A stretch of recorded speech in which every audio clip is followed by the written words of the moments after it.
ಹೇ ಶ್ರೀನಿವಾಸ ಗುರು ರಾಘವೇಂದ್ರ. ನಮ್ಮ ಭಾರತೀಯ ಸಂಸ್ಕೃತಿಯಲ್ಲಿ ನಮ್ಮ ಋಷಿಗಳು, ಪ್ರಾಚೀನ ಆಚಾರ್ಯರು ಒಂದು ಅಪೂರ್ವವಾದ ವಿಷಯ ತಿಳಿಸಿದ್ದಾರೆ. ನಾವು ಯಾವುದೇ ಮಂತ್ರ ಮಾಡಲಿ, ಮಂತ್ರ ಜಪ ಮಾಡಿದರು, ನಾರಾಯಣ ಅಷ್ಟಾಕ್ಷರ ಮಂತ್ರ ಆಗ್ಬೋದು, ಶ್ರೀಕರ ಮಹಾಮಂತ್ರವಾಗ್ಬೋದು, ಹಯವದನ ಮಂತ್ರವಾಗ್ಬೋದು, ಯಾವುದೇ ಮಂತ್ರ, ಅದು ತತ್ವನ್ಯಾಸದ ಮಂತ್ರಗಳಾಗ್ಬೋದು, ಮಾತೃಕಾನ್ಯಾಸದ ಮಂತ್ರಗಳಾಗ್ಬೋದು, ಯಾವ ತರಹದ, ಅದು ಷಡಕ್ಷರ ಮಂತ್ರ ಆಗ್ಬೋದು, ದ್ವಾದಶಾಕ್ಷರ ಮಂತ್ರವಾಗ್ಬೋದು, ಪಂಚಾಕ್ಷರ ಮಂತ್ರವಾಗ್ಬೋದು, ಯಾವುದನ್ನು ನಾವು ಜಪ ಮಾಡಿದರೂ ಕೂಡ ಅದಕ್ಕೆ ಪೂರ್ವಭಾವಿಯಾಗಿ ಗುರುಮಂತ್ರವನ್ನು ಹೇಳಬೇಕು ಅಂತ ಸಂಪ್ರದಾಯ. ಗುರುಮಂತ್ರ ಇಲ್ಲದಲೇ ಮಂತ್ರ ಜಪ ಮಾಡಬಾರ್ದು. ಆ ಮಂತ್ರ ಜಪ ಮಾಡುವುದಕ್ಕಿಂತ ಮುಂಚೆ ಗುರುಮಂತ್ರ ಹೇಳಬೇಕು. ಆ ಮಂತ್ರದಿಂದ ಪ್ರಾಣಾಯಾಮ ಮಾಡಬೇಕು. ಆ ಮಂತ್ರಕ್ಕೆ ಸಂಬಂಧಪಟ್ಟಂತೆ ಕರನ್ಯಾಸ, ಅಂಗನ್ಯಾಸಾದಿಗಳನ್ನು ಮಾಡ್ಕೋಬೇಕು. ಆಮೇಲೆ ಆ ಮಂತ್ರದ ಧ್ಯಾನ ಮಂತ್ರವನ್ನು ಜಪಿಸಬೇಕು. ಆ ನಂತರದಲ್ಲಿ ಮಂತ್ರವನ್ನು ನಮ್ಮ ಶಕ್ತಿಗೆ ಅನುಗುಣವಾಗಿ ಯಥಾಯೋಗ್ಯವಾಗಿ ಧ್ಯಾನದಲ್ಲಿ, ಮೆಡಿಟೇಷನ್ ಅಂದರೆ ಏಕಾಗ್ರತೆಯಿಂದ ಆ ರೂಪವನ್ನು ಧ್ಯಾನ ಮಾಡ್ತಾ ಜಪಿಸಬೇಕು ಅಂತ ಸಂಪ್ರದಾಯ.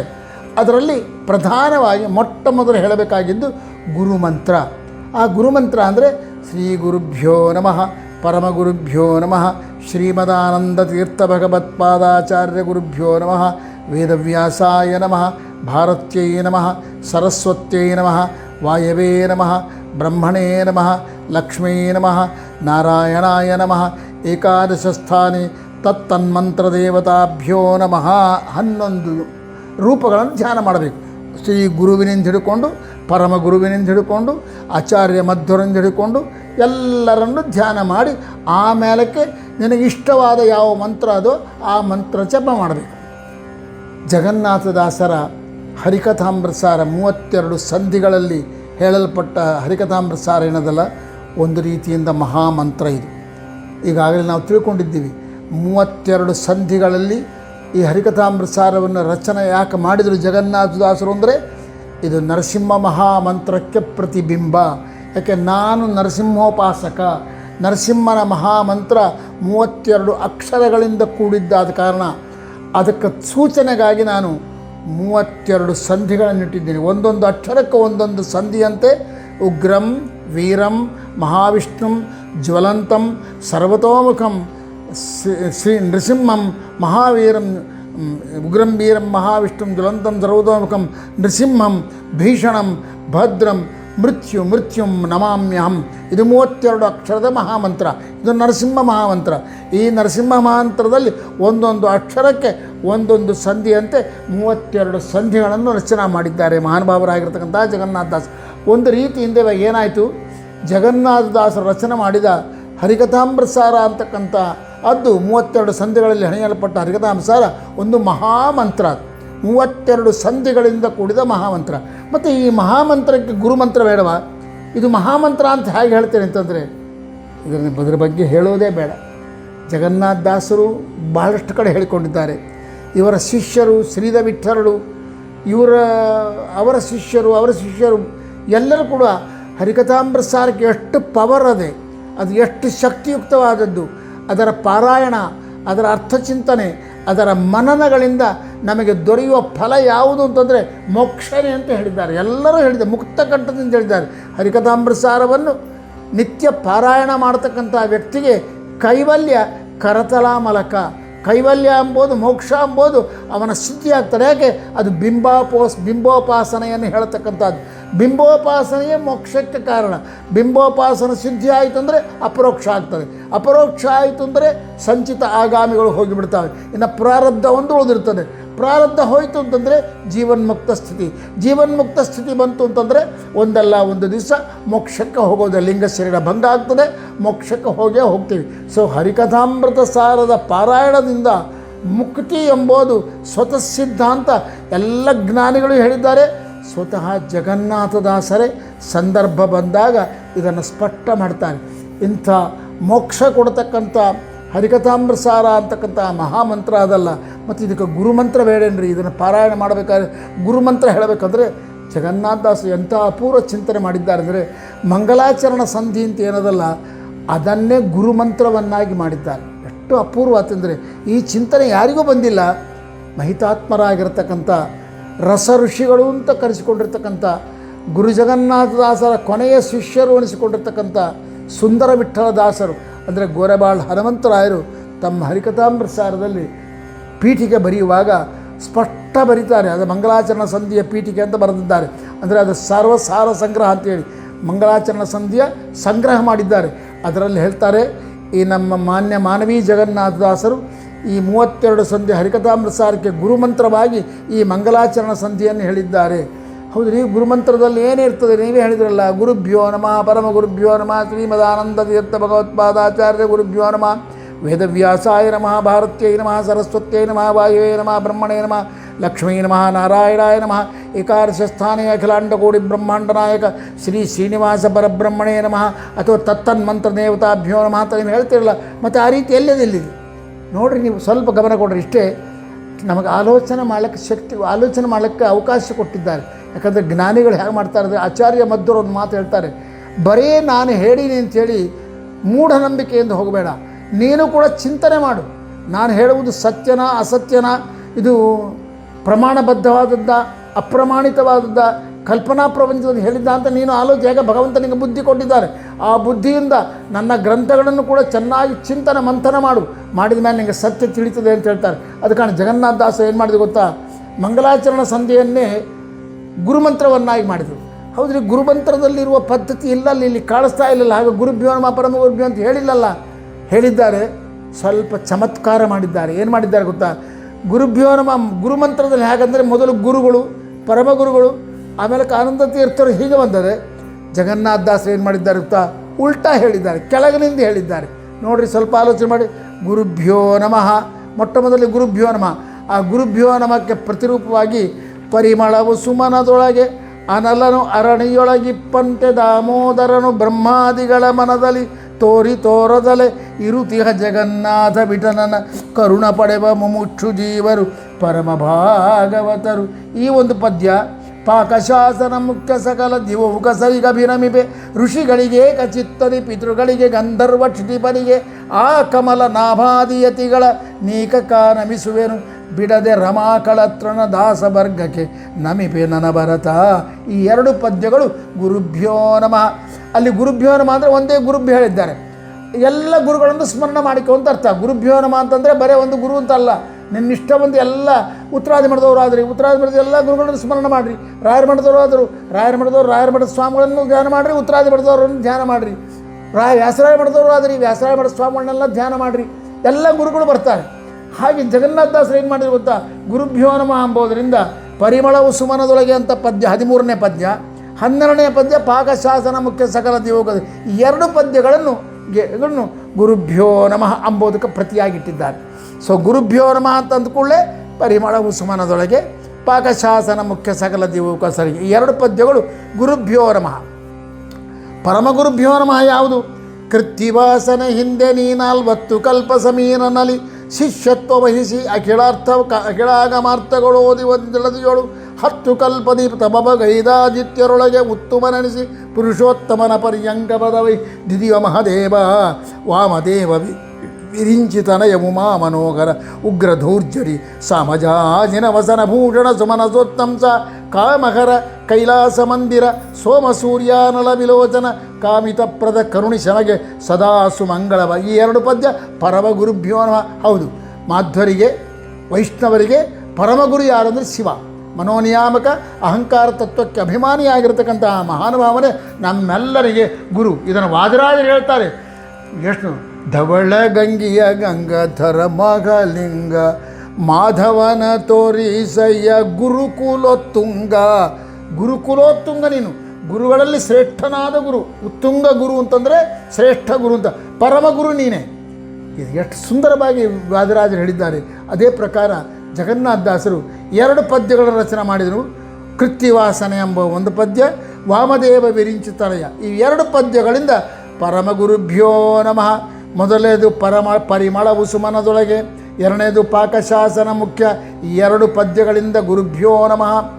ಕೃತ್ತಿವಾಸನೆ, ವಾಮದೇವ ವಿರಿಂಚಿತನಯ, ಇವೆರಡು ಪರಮಗುರುಭ್ಯೋ ನಮಃ. ಮುಂದೆ ನಿಮಗೆ ಗೊತ್ತಾಗ್ಬಿಡ್ತದೆ, ನಾನು ಹೇಳೋದು ಬೇಕಾಗಿಲ್ಲ. ಮೂರನೇದು ಯಾವುದು? ಗುರುಭ್ಯೋ ನಮಃ ಪರಮಗುರು ಶ್ರೀಮದ್ ಆನಂದ ತೀರ್ಥ ಭಗವತ್ಪಾದಾಚಾರ್ಯ ಗುರುಭ್ಯ ಮಧ್ವಾಚಾರ್ಯ ಸ್ಮರಣ ಮಾಡಬೇಕು ನಾವು ಮೂರನೇ ಗುರುವಾಗಿ. ಅವ್ರು ಯಾರು? ಪಂಚಭೇದಾತ್ಮಕ ಪ್ರಪಂಚಕ ಪಂಚರೂಪಾತ್ಮಕನ ದೈವಕ ಪಂಚಮುಖ ಚಕ್ರಾದಿಗಳು ಕಿಂಕರುಳು ಶ್ರೀಕರಿಗೆ ಪಂಚವಿಂಶತಿ ತತ್ವ ತರದಮ ಪಂಚಿಕೆಗಳನ್ನು ಬೇಡ ಭಾವಿ ವಿರಿಂಚಿ ನಿಪಾನಂದ ತೀರ್ಥರ ನೆನೆವೆನ ದಿನವು ಕ್ಷಿತಿಯೊಳಗೆ ಮಣಿಮಂತ ಮೊದಲಾದದಿ ದುರಾತ್ಮರು ಒಂದಧಿಕ ವಿಂಶತಿ ಕುಭಾಷ್ಯವರದಿಸೆ ನಡುಮಣಿ ಎಂಬ ಬ್ರಾಹ್ಮಣನ ಸತಿಯ ಜಠರದೊಳಗೆ ಅವತರಿಸಿ ಭಾರತೀರವಣ ಮಧ್ವಾಭಿಧಾನದಿ ಚತುರ ದಶ ಲೋಕದಲ್ಲಿ ಮೆರೆದನ ಪ್ರತಿಭ ಗೊಂದಿಸುವೆ.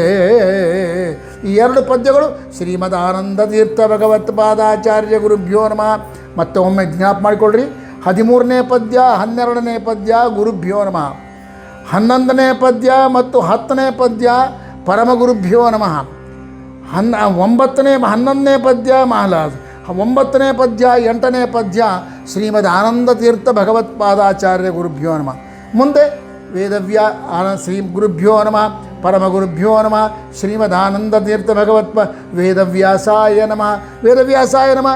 ವೇದಪೀಠ ವಿರಿಂಚಿತನಯ ಉಮಾ ಮನೋಹರ ಉಗ್ರಧೂರ್ಜಟಿ ವೇದವ್ಯಾಸಾಯ ವೇದಪೀಠ ವಿರಿಂಚಿತನಯ ಉಮಾ ಮನೋಹರ ವೇದಪೀಠ ವಿರಿಂಚಿ ಭವಶಕ್ರಾದಿಸುರ ವಿಜ್ಞಾನದಾಯಕ ಮೋದ ಚಿನ್ಮಯ ಗಾತ್ರ ಲೋಕ ಪವಿತ್ರ ಸುಚರಿತ್ರ ಛೇದ ಭೇದ ವಿಷಾದ ಕುಟಿಲಾಂತಾದಿ ಮಧ್ಯವಿದೂರ ಆದಾನಾದಿ ಕಾರಣ ಬಾದರಾಯಣ ಬಾಹಿ ಸತ್ರಾಣ. ಈ 7ನೇ ಪದ್ಯ ಇರೋದಲ್ಲ, ವೇದವ್ಯಾಸಾಯ ನಮಃ. ವೇದವ್ಯಾಸಾಯ ನಮಃ ಭಾರತ್ಯೈ ನಮಃ. ಅದನ್ನು ಹೇಳ್ತಾರೆ. ಕೃತಿರಮಣ ಪ್ರದ್ಯುಮ್ನ ನಂದನೆ ಚತುರವಿಂಶತಿ ತತ್ವಪತಿ ದೇವತೆಗಳಿಗೆ ಗುರುವೆನಿಸುತಿಯ ಮಾರುತ ನಡೆಸ ಪತ್ನಿ ಸತತ ಹರಿಯಲಿ ಗುರುಗಳಲ್ಲಿ ಸದ್ರತಿಯ ಪಾಲಿಸಿ ಭಾಗವತ ಭಾರತ ಪುರಾಣ ರಹಸ್ಯ ತತ್ವಗಳ ರೂಪು ಕರುಣದಲ್ಲಿ. ಈ ಭಾರತೀ ಸ್ತೋತ್ರ ಭಾರತ್ಯೈ ನಮಃ ಎಷ್ಟು ನೀಟಾಗಿ ಕೊಟ್ಟಿದ್ದಾರೆ ಅಂದರೆ. ಆಮೇಲೆ ಭಾರತ್ಯೈ ಸರಸ್ವತ್ಯೈ ನಮಃ. ಚತುರಬೋಧನಾಣಿ ಅತಿರೋಹಿತ ವಿಮಲ ವಿಜ್ಞಾನಿ ನಿಗಮ ಪ್ರತದಿಗಳಿಗೆ ಅಭಿಮಾನಿ ವೀಣಾಪಾಣಿ ಬ್ರಹ್ಮಾಣಿ ನತಿಸಿ ಬೇಡುವೆ ಜನನಿ ಲಕ್ಷ್ಮೀ ಪತಿಯ ಗುಣಗಳ ತುತಿಪುದಗೆ ಸನ್ಮತಿಯ ಪಾಲಿಸಿ ನೆಲಸು ನೀ ಮಧ್ವದನ ಸದನದಲ್ಲಿ ಸರಸ್ವತ್ಯೈ ನಮಃ. ಆಮೇಲೆ 6321000 ಇದು ವಾಯುದೇವರಿಗೆ ವಾಯವೇ ನಮಃ. ವಾಯವೇ ನಮಃ ಅಂತ ಗುರುಮಂತ್ರದಲ್ಲಿದ್ದರೆ ಇಲ್ಲಿ ಜಗನ್ನಾಥದಾಸರು 6321000 32 ಶತಶ್ವಾಸ ದೆಬಗಳ 3 ವಿಧ ಜೀವರೊಳಗೆ ಅಬ್ಜಜ ಕಲ್ಪ ಪರ್ಯಂತ ತಾ ರಚಿಸಿ ಸಾತ್ವರಿಗೆ ಸುಖ ಸಂಸಾರ ಮಿಶ್ರರಿಗೆ ಅಧಮ ಜನರಿಗಪಾರ ದುಃಖಗಳೀವ ಗುರು ಪವಮಾನ ಸರಗಮ್ಮ ಶ್ರೀ ವಾಯವೇ ನಮಃ. ಆಮೇಲೆ ಬ್ರಹ್ಮಣೇ ನಮಃ. ಜಗದುದರನ ಅತಿ ವಿಮಲ ಗುಣರೂ ಅಲ್ಲ ನಿರುಪಮಾನಂದಾತ್ಮ ಭವ ನಿರ್ಜರ ಸಭಾ ಸಂಸೇವ್ಯ ರುಜುಗಣಧರಸೆ ಸತ್ವ ಪ್ರಚುರವಾಣಿ ಮುಖ ಸರೋಜೇನ ಗರುಡ ಶೇಷ ಶಂಕದಳ ಶೇಖರಣ ಜನಕ ಜಗದ್ಗುರುವೇ ತ್ವಚ್ಚರಣಗಳಿಗೆ ಅಭಿವಂದಿಸುವೆ ಪಾಲಿಸುವುದು ಸನ್ಮತಿಯ. ಇದು ಬ್ರಹ್ಮಣೇ ನಮಃ. ಮಹಾಲಕ್ಷ್ಮೀ ನಮಃ. ಯಾವುದು? ನಿರುಪಮಾನಂದಾತ್ಮ ಭವ ಜಗದುತರನ ಅತಿ ವಿಮಲ ಗುಣರೂಪಗಳ ಆಲೋಚನದಿ ಭಾರತ ನಿಗಮತತಿಗಳ ಅತಿಕ್ರಮಿಸಿ ಕ್ರಿಯಾ ವಿಶೇಷಗಳ ಬಗೆ ಬಗೆಯ ನೂತನವ ಕಾಣುತ್ತ ನಿಗ ಹರುಷದಿಂ ಪೊಗಳಿ ಹಿಗ್ಗುವ ತ್ರಿಗುಣಮಾನಿ ಮಹಾಲಕುಮಿ ಸಂತೈಸಲನು ದಿನವೂ. ಇದು ಮಹಾಲಕ್ಷ್ಮೀ ನಮಃ. ನಾರಾಯಣಾಯ ನಮಃ. ಈಗ ನಾರಾಯಣ ಬೇರೆಲ್ಲ ನರಸಿಂಹ ಬೇರೆ ಅಂತ ಇಷ್ಟುವರೆಗೆ ನೋಡ್ಕೊತ ಬಂದೀವಿ. ಅದು ಕಾರಣ ಶ್ರೀರಮಣಿಕರ ಕಮಲ ಪೂಜಿತ ಚಾರು ಚರಣ ಸರೋಜ ಬ್ರಹ್ಮ ಸಮೀರವಾಣಿ ಫಣೀಂದ್ರ ವೀಂದ್ರ ಭವೇಂದ್ರ ಮುಖ ವಿನುತ ನೀರಜ ಭವಂಡೋದಯ ಸ್ಥಿತಿ ಕಾರಣನೆ ಕೈವಲ್ಯದಾಯಕ ನಾರಸಿಂಹನೆ ನಮಿವೆ ಕರುಣಿಪು ನಮಗೆ ಮಂಗಳವ. ನಾರಾಯಣಾಯ ನಮಃ. ಮತ್ತು ಏಕಾದಶ ಸ್ಥಾನೆ ತತ್ತನ್ಮಂತ್ರ ದೇವತಾಭ್ಯೋ ನಮಃ. ನೀವು ಹಯವದನ ಮಂತ್ರ ಮಾಡ್ತಾ ಇದ್ದರೆ ಏಕಾದಶ ಸ್ಥಾನೆ ಹಯವದನಾಯ ನಮಃ ಅಂತ ಹೇಳಬೇಕು. ಈ ನರಸಿಂಹ ಮಂತ್ರ ಜಪ ಮಾಡ್ತಿದೆ ಏಕಾದಶ ಸ್ಥಾನೆ ನಾರಸಿಂಹಾಯ ನಮಃ ಅಂತ ಹೇಳಬೇಕು.